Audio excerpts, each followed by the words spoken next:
श्री स्वामी समर्थ. मी शीतल तुम्हा सगळ्यांचं स्वागत करते माझ्या यूट्यूब चॅनल शीतल्स कॉर्नरमध्ये. कालच्या वेळी आईबाबांना सोडायला बाहेर गेलो होतो त्यावेळी अर्चितही मागे लागला होता. त्यामुळे त्याच्या समाधानासाठी एक स्वीटकॉर्न घेऊन आलो होतो. आज सकाळीच म्हटलं मग त्याचं सूप करावं आणि त्यालाही पाजावं, कारण वातावरणामुळे थोडी सर्दी झाली होती त्याला.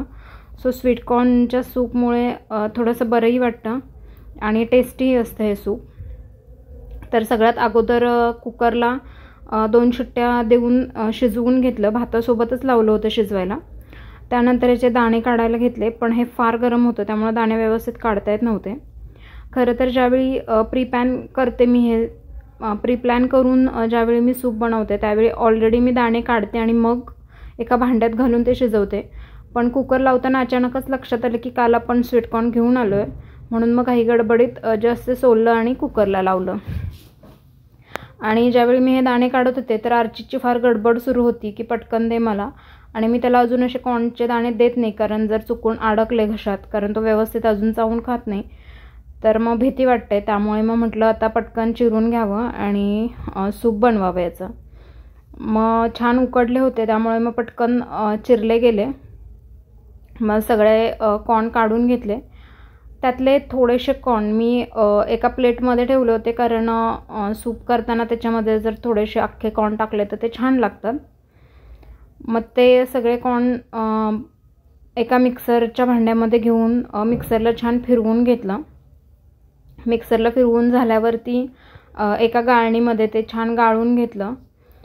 थोडंसं पाणी ओतून 2-3 वेळा गाळून घेतलं, जेणेकरून त्याचं सगळं सत्व निघलं जाईल आणि चोथा बाजूला राहील. त्यानंतर एका भांड्यात काढून घेतलं ते आणि मी परत ते मिक्सरच्या भांड्यामध्ये ट्रान्सफर केलं, कारण मला त्याच भांड्यात त्याला फोडणी द्यायची होती. खरं तर मला गडबड होती, कारण अर्चितला पटकन ते सूप हवं होतं, त्याचा फार गोंधळ चालला होता. तुम्ही हे सूप एकदा उकळून घ्या आणि त्याचा फेस वरचा काढून घ्या आणि त्यानंतर अशी फोडणी द्या, जेणेकरून तूप वाया जात नाही. मला गडबड होती त्यामुळं मग मी तुपातच लसूण, मिरची आणि जे आपण दाणे अख्खे बाजूला ठेवले होते ते टाकून परतून घेतले. आणि मग त्यानंतर त्याच्यात जे आपण रस काढला होता स्वीटकॉर्नचा तो रस टाकला. त्यामध्ये थोडीशी मिरपूड आणि चवीपुरतं मीठ घातलं. मिरपूड नक्की टाका, लहान मुलांना द्यायचं असू दे, स्वतःसाठी असू दे, टेस्ट खूप छान येते आणि फारसं काही तिखटपणा होत नाही त्याच्याने, त्यामुळे व्यवस्थित मुलंही ते छान पितात. त्यानंतर त्याला चांगली खळखळून उकळी येऊ देत. ज्यावेळी त्याला उकळी येते त्यावेळी त्याच्या कडेला हा असा एक फेस तयार होतो. जसं की मी मगाशी म्हटलं, गडबड नसेल तर अगोदर हा फेस काढून घ्यायचा आणि मग फोडणी द्या. मग जसा हा फेस साठतो तर कडेने हा सगळा फेस काढून घ्यायचा आणि त्यानंतर जस्ट एक चांगली उकळी येऊ द्या. तयार आहे तुमचं स्वीटकॉर्न सूप. खूप इझी सोपी रेसिपी आहे आणि खूप चविष्ट लागतं. एकदा नक्की ट्राय करून बघा. अर्चितला देताना मी हे पुन्हा एकदा गाळून देते, जेणेकरून लसूण, मिरची हे सगळं गाळलं जाईल. मोठ्या माणसांसाठी आपण डिरेक्टली खाऊ शकतो. त्यानंतर थोडं मार्केटमध्ये गेलो. आज सकाळी मम्मी पप्पा इकडे स्टे करण्यासाठी चालले होते. अर्थात आज थोडी रिलॅक्स होते, कारण अर्चितची जबाबदारी मम्मी पप्पांनी घेतली होती आणि बाहेर निघालो होतो. सो थोडंसं पाणी होतं सोसायटीच्या इथं, त्यामुळं मम्मीनं त्याला असं उचलून घेतलं होतं आणि पुढं गेल्यावर मग परत उतरवलं, कारण त्याला चालायचं असतं बाहेर जाताना. पण मला खरं तर फार गंमत वाटत होती त्याची, कारण एरवी ज्यावेळी मी त्याला चालायला घेऊन जाते असं कुठं, तर तो अजिबात मला असा हात वगैरे पकडू देत नाही, नुसता धावत सुटतो आणि मलाही त्याच्या पाठीमागे मग धावावं लागतं. कित्येक वेळा मला तर शूटही करता येत नाही.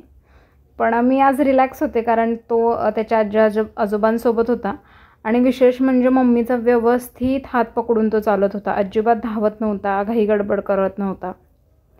मार्केटमध्ये गेलो की आजकाल सगळीकडे बाप्पा बघायला मिळतात आणि हा क्यूटसा छानसा बालगणेशही तिथं होता. म्हणून मग एक नवीन स्टॉल लागला होता. म्हटलं चला इथंही जाऊन जरा बाप्पा बघून येऊयात. आणि अर्चितलाही फार आवडतं असे बाप्पा बघत बसायला. आणि किती किती सुंदर रूप असतं बाप्पाचं, हलूच नाही असं वाटतं तिथून. मग बराच वेळ तिथे फिरलो आणि सणावाराला मार्केटमध्ये फिरण्याचा आनंद काही वेगळाच असतो. छान फिरून झाल्यानंतर घरी आलो. सगळ्यांनाच थोडी भूक लागलेली.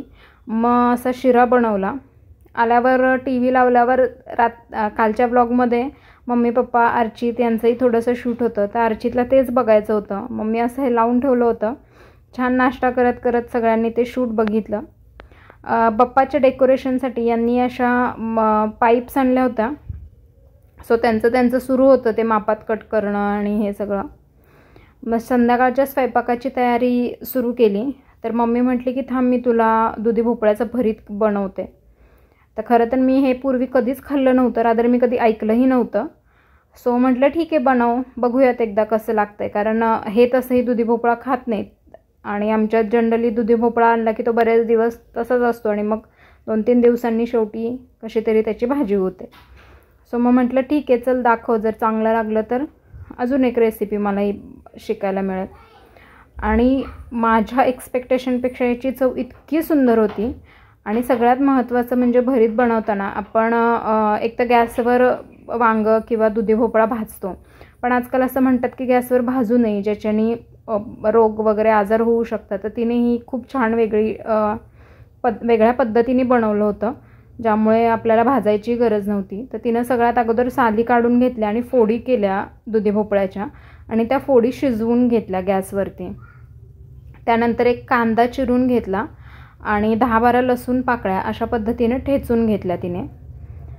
त्यानंतर 2 मिरच्या घेतल्या होत्या ज्या बारीक चिरल्या. त्या चिरून झाल्यानंतर ज्या दुधी भोपळ्याच्या फोडी आपण छान शिजवून घेतल्या होत्या त्याच फोडी तिने मिक्सरला थोड्याशा फिरवून घेतल्या. या तुम्ही स्मॅशही करू शकता, पण मी थोडं अर्चितलाही देणार होते, मग म्हटलं चला थोडं मिक्सरलाच थोडं फिरवून घ्यावं. आणि पुन्हा एकदा पॅनमध्ये मग तेलामध्ये जिऱ्याची फोडणी दिली, हळद, थोडासा हिंग आणि थोडासा लसूण, जो आपण ठेचला होता लसूण, तो लसूण टाकून परतून घेतला. त्यामध्ये चिरलेला कांदा टाकला आणि कांदा हे लालसर होईपर्यंत छान परतून घेतला. कांदा लालसर झाल्यानंतर त्यामध्ये आपण जे दुधी भोपळ्याच्या फोडी मिक्सरला फिरवून घेतल्या होत्या त्या फोडी टाकल्या आणि त्या फोडींवरती थोडंसं लाल तिखट आणि चवीपुरतं मीठ आणि जे मिक्सरच्या भांड्यात जे थोडंसं राहिलं होतं त्यामध्ये थोडंसं पाणी ओतून ते सगळं तिने त्यामध्ये टाकलं होतं. आणि जसं आपण ह्याचं भरीत वांग्याचं भरीत जसं परतून घेतो त्याच पद्धतीने साधारण 2-3 मिनटं तिने व्यवस्थित मीडियम गॅसवरती हे सगळं परतून घेतलं होतं. फार ड्रायसुद्धा नाही करायचं आहे, फार ओलंही नाही ठेवायचं. मीडियम जसं आपण वांग्याचं भरीत करतो सेम तीच कन्सिस्टन्सी होती किंवा ऑलमोस्ट तीच प्रोसेस होती. सो त्या पद्धतीने छान परतून घेतलं. 3-4 मिनटानंतर सगळं पाणी आटलं होतं आणि छान तेल सुटलं होतं त्याला. तुम्हाला हवं असेल तर थोडंसं तुम्ही वरून कडेनेही तेल सोडू शकता. आमच्यात फारसं तेल वापरलं जात नाही, फारसं तेल खात नाही, त्यामुळे मग मी कडेने सोडलं नव्हतं आईने तेल. जस्ट पहिल्या तेलामध्येच तिने छान परतून घेतलं अगदी तेल सुटेपर्यंत आणि तयार झालं होतं छान दुधी भोपळ्याचं भरीत. आणि हे भरीत मला आणि माझ्या मिस्टरांनाही खूप आवडलं आणि कधीही दुधी भोपळा न खाणाऱ्या यांनीसुद्धा फार आवडीनं ते खाल्लं. त्यामुळे आता म्हटलं नक्कीच मी यानंतरही हे बनवीन. त्यानंतर मम्मीचं जे ब्लाऊज थोडासा शिल्लक होता तो सगळा कंप्लीट करून घेतला. तिला फार हेवी वर्कही नको होतं, फक्त बाह्यांवरच्या चंद्रकोर हायलाईट व्हाव्या एवढंच तिची इच्छा होती. त्यामुळे पाठीमागे मी फार वर्क केलं नव्हतं, फक्त गळ्याला एक छोटीशी बॉर्डर दिली होती. आणि खरं तर खाली ज्या मी टिकल्या लावल्या होत्या, स्टोन लावले होते, त्यालाही कडेने मला राऊंड्स द्यायचे होते, पण ती म्हटली की नको मला हे असं सिम्पलच हवं आहे. सो मग म्हटलं ठीक आहे. बाहीलाही मी फक्त कडेला एक छोटीशी कॉर्नरची बॉर्डर दिली होती आणि फायनली हा असा रेडी झाला होता हा ब्लाऊज. आणि ह्याची जी साडी आहे त्याच्यावरती एकाड एक कोयरी आहे, म्हणजे एक कोयरी सिल्वर आणि एक कोयरी कॉपर. त्यामुळे मग मी वर्कही त्याच दोन्ही कलरमध्ये केलं होतं, सिल्वर आणि कॉपर मिक्स. आणि खूप सुंदर सिंपल आहे पण खूप छान दिसत होती ही डिझाईन. आणि बाह्या तर मस्तच दिसत होत्या. एक छोटीशी सिंपलशी बॉर्डर आणि मस्त चंद्रकोर, आणि चंद्रकोरीला एक वेगळीच शाईन होती. थोडंसं जे काही काम होतं ते सगळं कंप्लीट झाल्यानंतर तिला ठेवायला दिला, कारण दुसऱ्या दिवशी सकाळी ते लवकर जाणार होते 7:00ला निघण्यासाठी. जर तुम्हाला माझे व्हिडिओज आवडत असतील तर माझ्या चॅनलला लाईक, शेअर आणि सबस्क्राईब करायला अजिबात विसरू नका. सोबतच बेल आयकनही प्रेस करा, जेणेकरून मी टाकलेल्या व्हिडिओचे नोटिफिकेशन सगळ्यात अगोदर तुम्हाला येतील.